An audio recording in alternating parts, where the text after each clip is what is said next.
when Russia wins, the world will be for sure multipolar. As our discussions today will focus on the convergence or perhaps clashes of civilizations, perhaps we could start with some current affairs issues, the ongoing Russia-Ukraine conflict and its implications for the world order.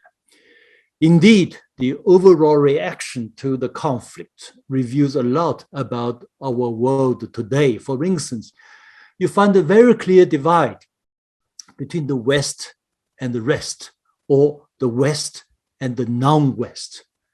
The West has adopted very heavy sanctions on Russia, and the non-Western world are overwhelmingly not in favor of sanctions. Virtually all large non-Western countries, China, India, Brazil, Pakistan, Mexico, Nigeria, and the whole Islamic world. In other words, most peoples in the world do not support the Western sanctions.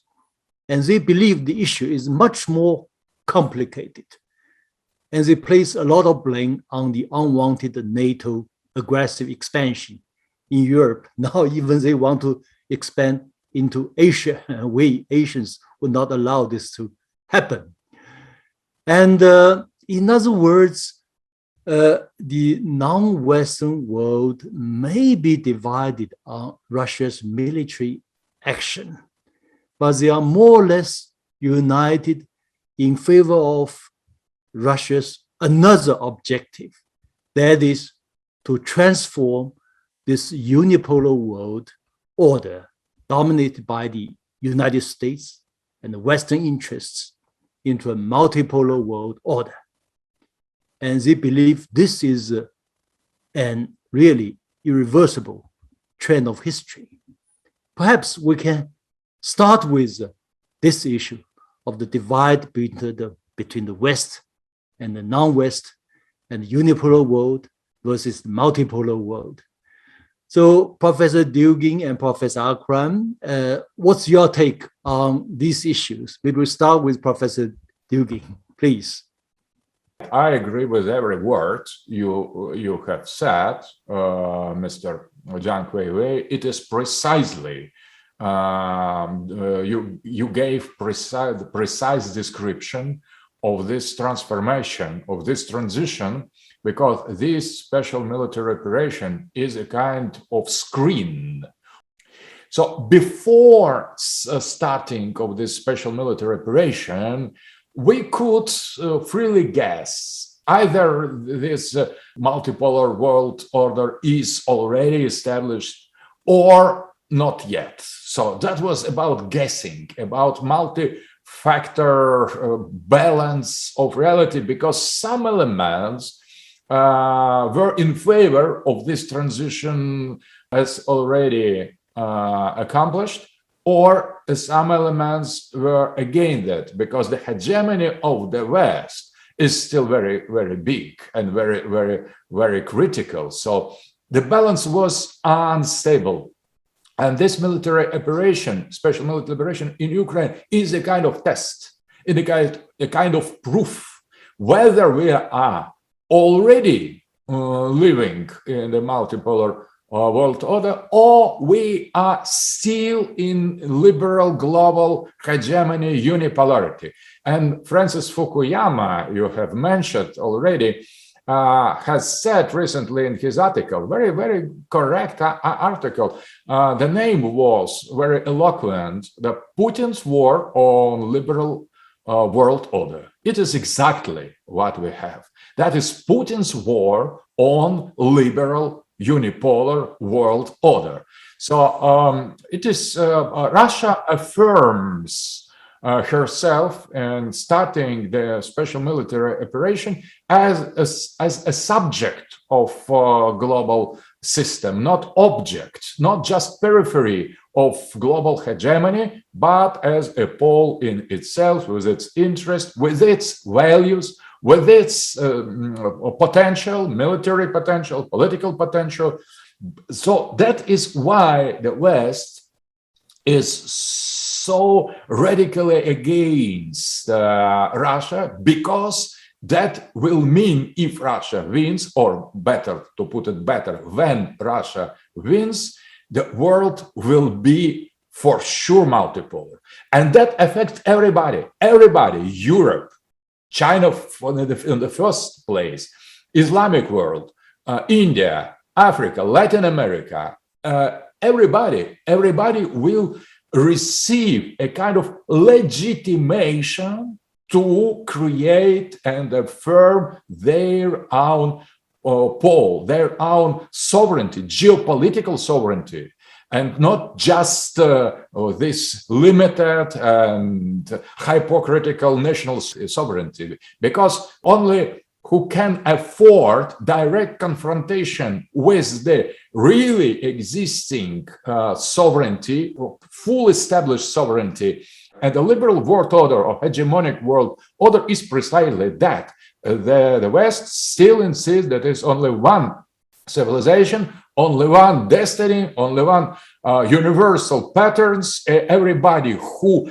wants to live should live exactly like the West says us to live. And if we challenge that, we need to pass through the very difficult test. And I am almost sure that after the victory of Russia, that will be unnecessary anymore for other poles, because Russia will show example how we should do that, and after that nobody will try. The West will not try to repeat the same experience, because if the West decides to, for example, to attack, for example, China or Islamic world, Russia will be with this victim of this global order. And that will mean that the rest or non-Western country are forming the camp, the field, geopolitical field of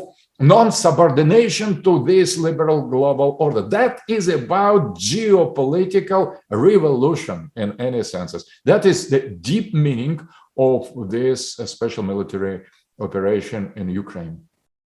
I think as far as the emergence of blocs is concerned, I saw in my reading of world politics that the blocs started emerging a little bit before the Ukrainian war, and President Xi Jinping announced the BRI formally in 2015.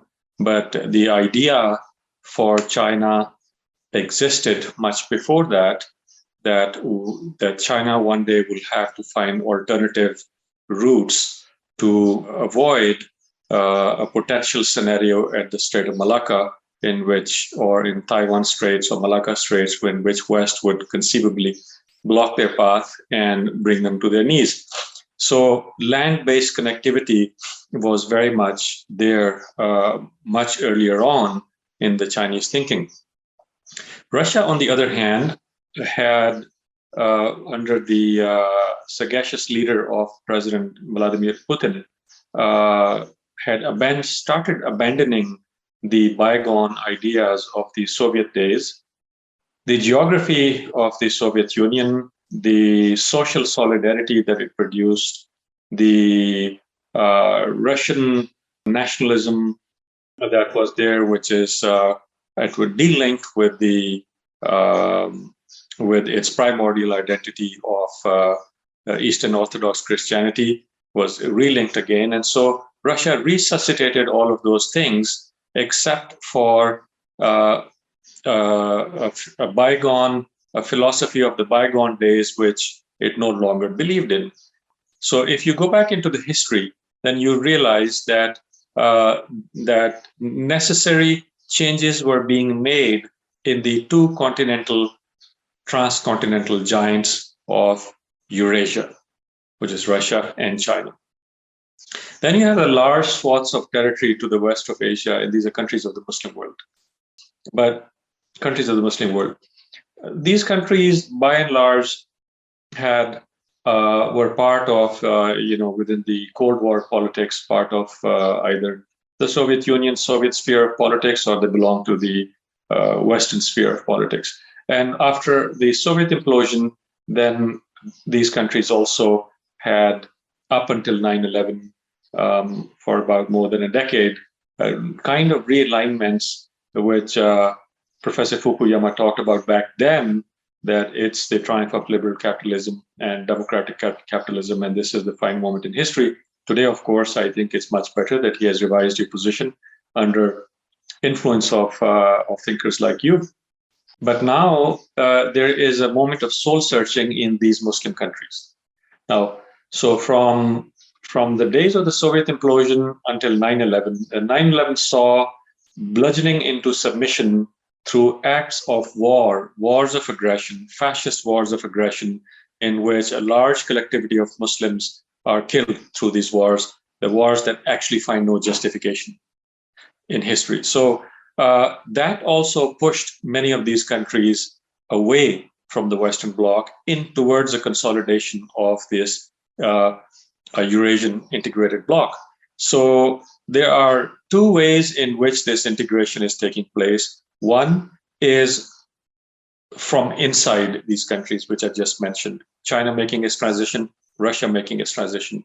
Third, it's from outside, the atrocious Western policies of bludgeoning these little countries into submission, having an opposite impact, that these countries such as Pakistan, Afghanistan, Iran, even increasingly Turkey, and eventually at some point in history it will, I think, leave NATO, if not today, then tomorrow, that these countries, key countries of the Islamic world, which are strategically placed, are seeing themselves increasingly as a part of this bloc. The bloc is not only geographical, it is historical, it is geographical, but it is primarily ideological. By ideological, I mean philosophical also, because every people have identities. Everybody has an identity. And the type of threat to this identity comes from liberal ideas, in which you are supposed to shed your backward form of human consciousness as found in tradition and religion, and make a leap forward in a liberal domain in which there is no burden on you.